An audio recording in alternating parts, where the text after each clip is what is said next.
Hi everybody, my name is David. Thank you for watching CNXG. Today is part 2 of my question and answer video where I'm answering all your guys' questions down below in the comment section that you guys asked from the last Q&A video. So anything you guys have to ask me today, please go down below and ask me and I'll answer them in the next Q&A video next Monday. Thank you very much. So let's start part 2. Next question is from Jack from the United Kingdom. Hello, Jack. Why is it that cluster Bs follow almost identical patterns in terms of love bomb, devalue, discard, hoover, etc.? Well, most of them go to narcissistic university, but they don't really finish, so they're not really good at it. Just kidding. Why is it? Well, feeling miserable, feeling like bad people. They have needs like everybody else. And they think that other people need to meet their needs for them. Okay? It's a victim mentality that started when they were victimized as children. And they feel bad and don't know how to make that feel better. And they think everything outside, including you, can do that for them. They're ruled by their emotions. Okay? Absolutely ruled by their emotions. So when they meet you, they're all excited. They think you are the answer to their problems and you will give them everything they need. Now their chemicals and hormones go up and down and makes them, just like us, when we fall in love or whatever, we don't fall in love. We're just excited to meet somebody like us or something. So they're excited. They think that you're the answer to their problems. They think that you're going to give them everything they need. And here's the one. And they're ruled by their emotions. So all these things make them feel like, ooh. And so they, I love you, I love you. They got no boundaries. They don't understand things like this. I love you, I love you. They soon realize you're not the answer. Okay? They don't see it that way. They just start feeling bad again. Okay? That pink cloud kind of whisks away. And they start realizing, they start having to face who they are. And that the outside thing that made them feel better is only momentarily. Okay? And I don't care if it's money or drugs or alcohol or sex or cars or houses or vacations, or these are momentarily fixes. So the love bombing, I'm excited. It's only momentary. And they get upset that their expectations weren't met. What they thought to be what they're going to get, they're not getting, and they blame you. Victim mentality. I blame everybody. You suck, man. You're not doing this. It's your fault. You're doing this. You're not doing this for me. You're no good at this. That's all victim mentality. All victim shit. So now I devalue you. You're no good. And to the point where, I don't need you anymore. But they're also always looking. What will make me feel good?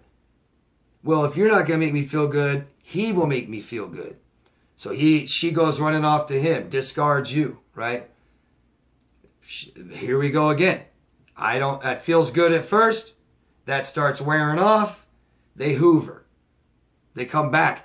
Oh, it was much better over there because you have more time together. This is a new person. So it's great at first. And then they start thinking about the times they had with you were great too. Maybe even more meaningful. You see? So I'm going to go back there and rekindle that feeling. And that feeling lasts even shorter. And then they go back to that person or they find someone new. And they're always going to repeat the same mistakes over and over and over again because they're never going to see that it's their fault. They're never going to see what their actions and their choices and their decisions are producing. They're going to live the results, but it's going to be, I'm not in control. I hurt. Somebody hurt me. Who hurt me? You hurt me. It's your fault. Your fault.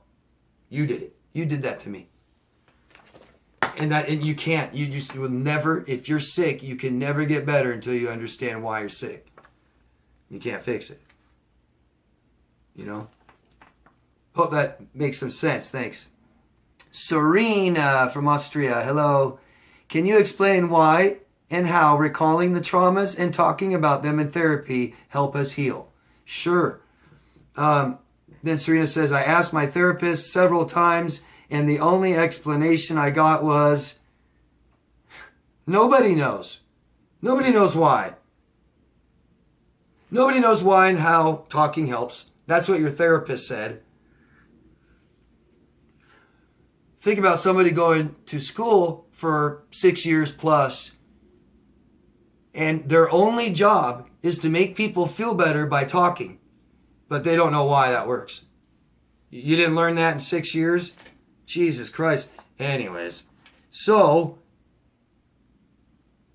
what this is, trauma is something, it's an experience you couldn't handle. What that means is you can't process it correctly, meaning your brain can't say, oh, okay, this happened because of this, she did this because that, he did that to me, and this is why this. Your brain needs to know what happened. It needs to understand. Okay, if it doesn't, it just stays like that. Open. An open chapter in your life. Stays open and you move on, right? But it stays there. It's open forever. So that trauma that we can't handle, we don't know what happened, right? It's touched with, it has tons of emotions attached. Okay? So let me tell you guys that talking isn't just the thing to do, okay? And you know this when you're in a group, a social group, circle, or just talking to a friend or somebody, a stranger, you know, and you could say, oh yeah, my dad did that. He was a bad dad. Or my dad was a piece of crap. He told me this one time. Or my mom said this to me and it hurt me. Or my dad hit me and it, you know. But you don't sit there and cry. You know, it's like, yeah, he did this to me, whatever. And everyone's like, man, you sure are strong. Because you aren't feeling it again. It does no good to just tell someone something. Yeah, last year, or, you know, when I was 9 years old, my dad did this to me and it sucked. Yeah. That doesn't help, okay? What you're doing by talking, and you're going back to that time, really getting back into that time. And there's things that I do like, you know, tell me all about different things in that time. Tell me about school and home and your favorite clothing, your favorite toy, and your mom and your dad, right? So if you have a painful experience about your father at 7 years old, then I'm going to ask you about your life at 7 years old. What was it like? And as you start recalling these things, you really start putting yourself in that time first. Then I might say, tell me about, you know, a good, happy time you remember about your father. So your walls kind of go down, your defenses go down, and you talk about your loving father that you loved. Maybe loved you, you know. Then we talk about the incident, and I want you to feel it. I want you to really have those feelings again. Now what that does is it really puts you back, right back in that time again, and it's giving your brain another chance to, you know, sort this out and organize it and understand it and then cope with the emotions that were too much while you feel safe and secure here and now. Okay? Because trauma is telling yourself, I can't handle this. Something really bad happened that I can't handle. And if there's things you can't handle in your past, there's things you can't handle in your future. Okay? And it causes a lot of damage in your life. So if you can recapture that feeling again, and you can organize and what happened and really understand it, those feelings right away, they go down, you know, they subside, and that really painful experience isn't so painful anymore. And I just say, you know, if something bothers you, talk about it till it doesn't bother you anymore. But be productive.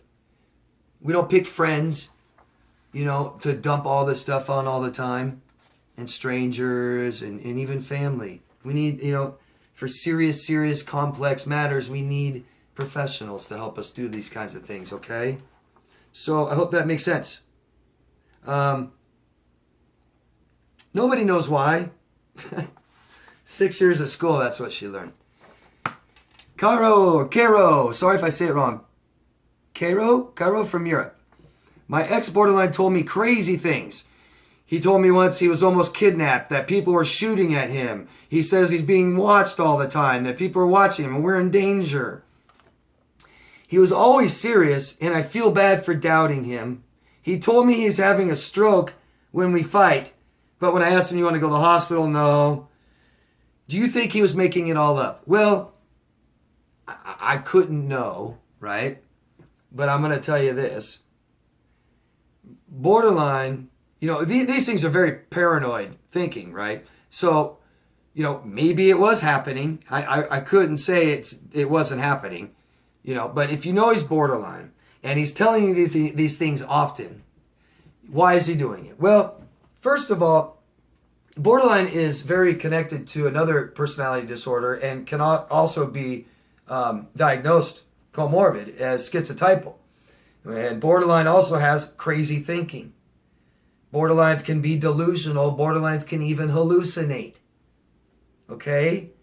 So when borderlines tell you, oh yeah, I remember and that wasn't bad, I didn't abuse them, they don't know what they're doing. Trust me. Or when they say, I don't remember a thing, you still remember some. But paranoid, maybe he wants attention. Maybe he wants you to go, oh. Maybe he's trying to get you to be scared and wants you to feel that he's making you feel safe. Number of things I wouldn't know. But they are delusional. They can hallucinate. They have magical thinking.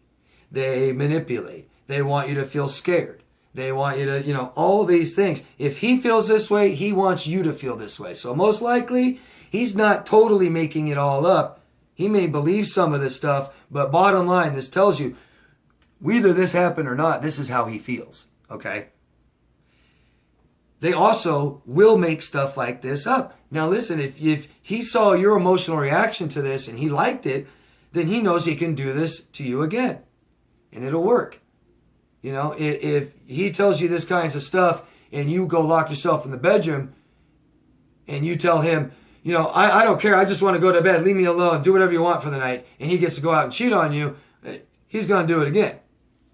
I'm just saying, I don't know, but yes, they make it up, okay? Yes, I bet he made some of this stuff up, if not all of it. And, he told me he's having a stroke. So common for borderlines to call an ambulance and think that they're having a heart attack or a stroke. And the paramedics get mad at them because they see it. This is how common it is. Histrionics too.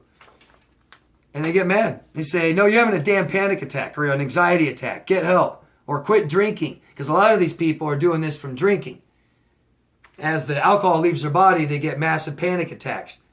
And they call an ambulance. And the ambulance is just like, you just drink too much. You're having an anxiety attack. Help yourself and quit bothering us.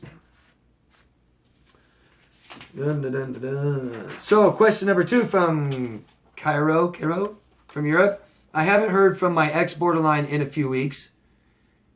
Good. No delusional stories. Maybe someone kidnapped him. Last time we talked, he says, I wish you were never born. I hope you die soon. Then he contacts me again, says he loves me, and that I gave up too early. Now he acts sweet like nothing happened. Wouldn't you like to be in their head? That sucks. That sucks. It does. It sucks. This isn't fun. He's not doing this for fun. Lost, confused, scared, paranoid, big time. But these are cycles, and I kind of explained that earlier on how this cycle happens. And these people don't understand. They have no emotional intelligence. They don't understand when the relationship is over, you end it. They don't understand, you know what I mean? They don't understand that you don't say hurtful things like this to people. And if you do, you must repair it or that relationship won't work. So he's ruled by his emotions, right? And he's angry and upset and can't control it and says and blurts out crazy things because they're very impulsive. They just react. And then they're unhappy all the time. He thinks that'll make him happy. He goes over here until not happy. He comes back over here thinking that'll make him happy because he was kind of happy before. He blames you, victim mentality. I hurt, you must have hurt me, it's your fault. Simpletons. Stay away from him. He's not going to change. You can't change him. He doesn't care. He's not going to get help. Leave him alone, okay? You'll never get any answers from him. You'll only get answers in here, from here. Have a professional help you do that, okay? Michelle from Ohio. Hello, Michelle. How do I get over the pain and loneliness after 25-year marriage with a borderline narcissist? Pretty tough, Michelle. That's pretty rough. So, lots of reprogramming here, Michelle. This is going to take a lot of time. But you have to love yourself enough to give yourself what you need. And that's by getting as much help as you can. Take as much help as you can. Give yourself as much help as you can. Go get and find as much help as you can. And every single thing you do should be for you to get better. Everything. I'd imagine you don't have any children under 18. So no more responsibilities but yourself. Only for you. You don't owe anybody anything, okay? No one. You don't owe him anything. You don't owe anybody else anything. You owe yourself everything. Start learning what emotional needs are. Start meeting them. Okay? Period. Period. Get help however you can. Find it. Ask for it. Pay for it. Okay? Good luck. You'll be okay. It's going to take some time. But notice every day, every week, you're getting a little better. Okay? Good luck. Tony from South Florida. Hello, Tony. Why are narcissists bad with money? Impulsive behavior. Impulsive behavior. I'm not happy. Everything they do is to try and feel better. Everything. They believe outside external things make them happy. So they're massively impulsive. Okay? I don't know how else to say it than that. They're just massively impulsive people and they don't learn from their mistakes because it's never them. Okay? So they just keep doing it. They can't stop themselves. Okay? Bill from Massachusetts. Hello, Bill. Isn't blocking and cutting off all contact the best thing to do if you leave a relationship with a borderline? Absolutely.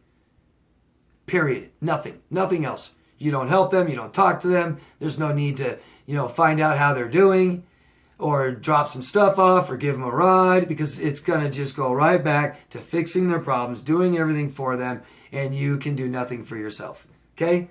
They will do everything they can. They don't care about you. They don't give a shit what you feel like, what you want, or what you need. It's them, them, them. And if you do something for them, you're bad. And if you don't do something for them, you're bad. So you might as well just stay bad and leave them alone.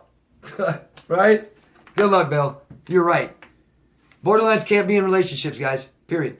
A borderline cannot be in a relationship. Now, if they go through, many, many years of DBT therapy and then they've shown and proven, even by their doctor, that they can now be in a functional relationship, great.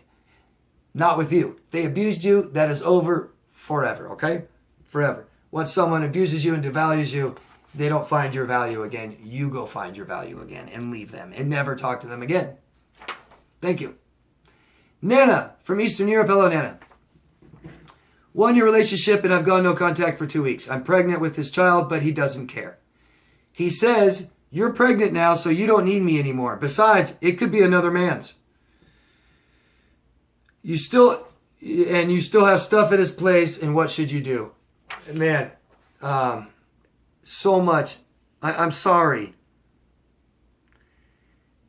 I can just tell you what to do, and I'm not saying it's easy. Never talk to him again. Be glad that he won't be in your child's life. He cannot be a father to your child. Your child does not need that kind of father at all. Okay? Start loving yourself. Start meeting your emotional needs. If you don't know how, find out how. Learn how. Okay? Find out how or get a professional. You need a professional anyways. You need a professional and you need to learn how to be the best mother you can be. Okay? The best mother is the healthiest mother. The best mother is the best person. Okay? So be the best person you can be and you'll be the best mother you can be, okay? You'll be fine, but you have to do. It is time to implement action and you don't learn and you don't be ruled by your emotions right now. Your emotions got you a lot of trouble, okay? So you may not feel good. You're under a lot of stress and you're pregnant. You need to do everything you can to relieve this stress. And he is the source, okay? Get police involved, get a lawyer, get your family involved, get friends, professional help, please. Okay, good luck, Anna. Good luck. Good luck, good luck, good luck. If you don't believe me now, you will soon. And hopefully not the hard way, okay? Thank you very much. Thank you, everybody. That's all for today. That's the end of part 2 in the Q&A videos. So if you could, once again, please share this anywhere you can, okay? Put it everywhere. Let people see this. Let's save lives. Lots of people committing suicide. Lots of quality of lives are horrible. You know what it's like. You know, it feels good to help other people get out of this stuff, okay? Or help them avoid it. Thank you, everyone. Always love yourself first. I'll see you next Monday, okay? Take care. Bye-bye.